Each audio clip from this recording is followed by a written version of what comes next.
Hi, welcome back. It's James here, and I have another plant haul video for you. Probably one of the last of this year, as it's getting quite cold here, and I don't want to put plants through the stress of being shipped in cold temperatures.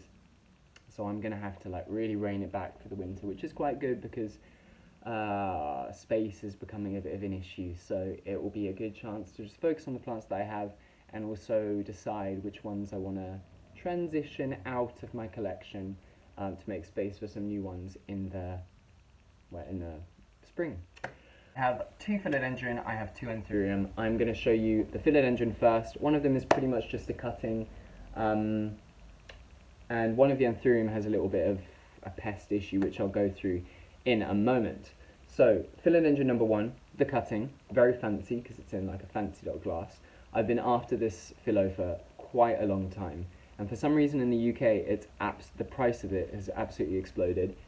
When I first started getting interested in this kind of Philo, so I got the Philodendron Florida Ghost first. It wasn't too expensive, and at the same time I was looking at the Florida Beauty. I decided not to get it at that time, but they were more or less the same price at that point. Now this one has skyrocketed, really tough to find, so in the end I didn't get a full plant just because it was ridiculous prices.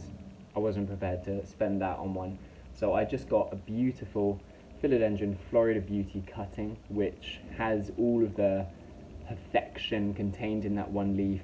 Obviously nothing too incredible root wise for the moment, but that will change, I'm absolutely sure of it.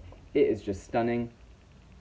I wasn't a huge fan of it for some reason for a while, and then recently I've just been like, oh, you know what I really need? Florida Beauty. So I got one. What I'm doing here, normally I don't root things in water, or I usually don't do that.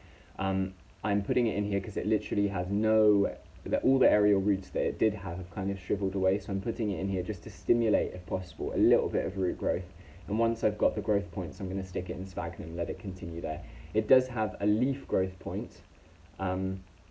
You can't see it probably, but right there, which hopefully is going to, yeah, you can see it, which hopefully will do something relatively soon.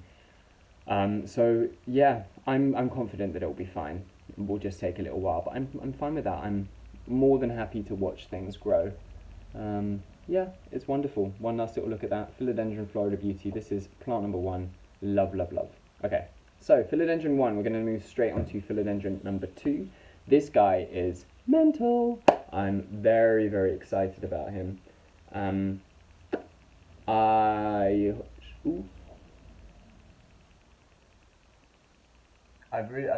only arrived this morning. I've literally just realised that the leaf was damaged.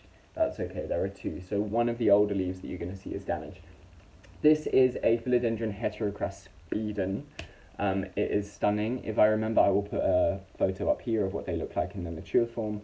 And I have a slightly more immature plant here, which is wonderful. So yeah, this is a Philodendron Heracross. Look at that. This is the slightly more mature leaf. I've just realised that it's actually broken there, so this one will probably not survive. That is okay. It has a new leaf here, and it has the signs of a new caterpillar in there, so I'm sure that within the next couple of weeks a new leaf will come out there.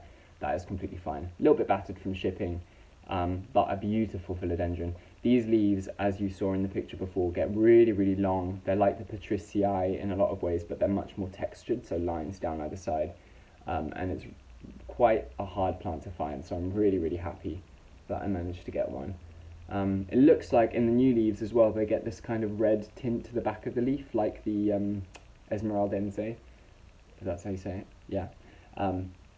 So I'm very happy with it. Not sure about the potting medium. It looks pretty much just like it's coconut fibre. I will think about changing that because I'm not a huge fan of it as like a sole substrate for plants. We will see. Anyway, it's beautiful. I'm sad that that leaf is going to be going because it's really lovely. But I will enjoy it while it lasts. Might just cut it off and stick it in a glass of water just so that I can keep looking at it until the other ones are fully hardened. That's Philodendron number 2, Heracross. If you have a chance to get one, I would absolutely get one because they're exciting, rare, beautiful, wonderful plants. and one of my Instagram plant friends told me where to get one. I posted on my story, "Ooh, I love one of these," and immediately she was like, "You can get one here." So I got one. Yeah, fantastic. Oh, I'm so sad about that leaf. Can't believe I didn't see it before. Anyway, moving on to the Anthurium. This is a little bit of a sad little plant haul, isn't it? One cutting with no roots, one plant with broken leaves, another one with a pest issue. It's fine. This next one is all good. I've already looked over it quite thoroughly. Let's just double check before. It's got a tiny bit of, the leaves are a little bit battered, but that's completely fine. It really doesn't, I think it adds to the beauty of it rather than taking anything away. So this is the first Anthurium. It's a hybrid Anthurium. It is a hybrid of Warocqueanum, so the Queen Anthurium, and Waterburyanum, I think that's how you say it, which is very, very large-leafed, huge velvety Anthurium as well. Beautiful plant. So this is this guy, hybrid, Warocqueanum, Waterburyanum. Look at that. It's got like such an intense colour. It doesn't, it does kind of come across on camera, but super velvety, rich colouring. Beautiful. It's got 3 of these larger leaves. This one, smallest, quite battered, and then it's got a new one coming through there. And the roots are very, very happy in this substrate. It's the same substrate as the Heterocrest bean, and it's like the coconut fibre. It looks like it's doing well in there, so I might leave it there until it tells me otherwise. It might not. And it's beautiful. Oh, yeah, this is definitely a new highlight of the collection. It's really wonderful. And I'm very, very excited to see what happens as the leaves get bigger, because obviously Warocqueanum is a large Anthurium anyway, but so is Waterburyanum. So I think if I give it the right conditions, it may well get quite big, which is very exciting. Speaking of big leaves, my last plant today is another Anthurium. I've wanted it for a long time, got it, super excited about it. And then I took a closer look at the leaf and realised that it actually has a slight scale infestation, which is one of the only ones with my indoor plants that I haven't had before. I had it a long time ago with some of my outdoor plants, and it just kind of went away after a couple of weeks. I'm assuming because there were other predators and things outdoors that just got rid of it. This is the Anthurium pendulifolium, so one of these big leaf Anthuriums. It just has the one leaf, like that, long stem. And then this massive hanging leaf. Oh! And if I take you right in there, you can probably see, I don't know how well you'll be able to focus, on the leaf there are these tiny, with shaky hands, tiny little shell-like structures, which are the scale. And I've already treated it quite heavily, so I took a lot of the larger ones off. I've sprayed it with neem, with a little insecticide. I've washed it with soapy water, and I'm just going to keep treating it until it gets rid of it. And I have it isolated inside a big plastic bag, so I've got the bag up over here tied around the stem, just to make sure none of the little evil creatures get onto my other plants. But I took it out just for the sake of this video, because it's still beautiful. They haven't had too much of an impact on the health of the plant yet, I don't think. And it's got another little caterpillar in there, another leaf ready to come through. I think the roots are quite healthy. I can't really see in here.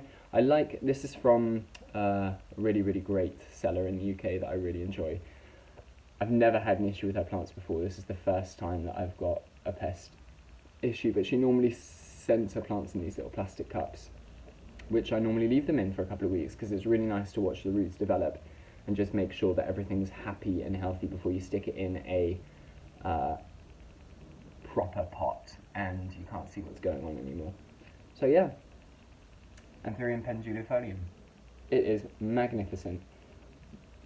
Really lovely. I have a thing for these strap leaf Anthurium. Anyway, I'd love to get some more of them. But yeah, adding to the collection, really beautiful. So, those are my 4 plants for today. Let me pop that away. I do have one more plant coming in the next week, which is so exciting. So exciting. So I'll definitely share that with you when that arrives. I think it's coming on Friday, so I might post Friday, Monday, somewhere between that time. Look out for that video. So happy. Anyway, these are some beautiful, the last few plants of this year, I would say. So yeah, thank you for watching. I hope you enjoyed that. I'm going to get these guys back in their slightly warmer room because it's quite cold here today. Sunny, but cold. And if you did enjoy and you want to see updates on these plants, I would go follow me on my Instagram, slugplants. And subscribe to this channel if you want to see more, because I will be back pretty much every week with some form of plant content. Right, thank you very much. I will see you soon.